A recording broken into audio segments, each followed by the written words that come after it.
Ang City Ordinance 2011-200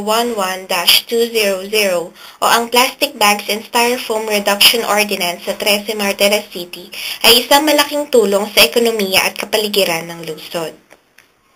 Yung plastic, nagkaklag sa mga kanal, drainage. Alam naman natin na hindi siya madaling matunaw o malungsaw katulad ng papel. So, pag tinapon mo yung sa tabi-tabi, doon sa mga lugar na hindi dapat nakapagtapunan,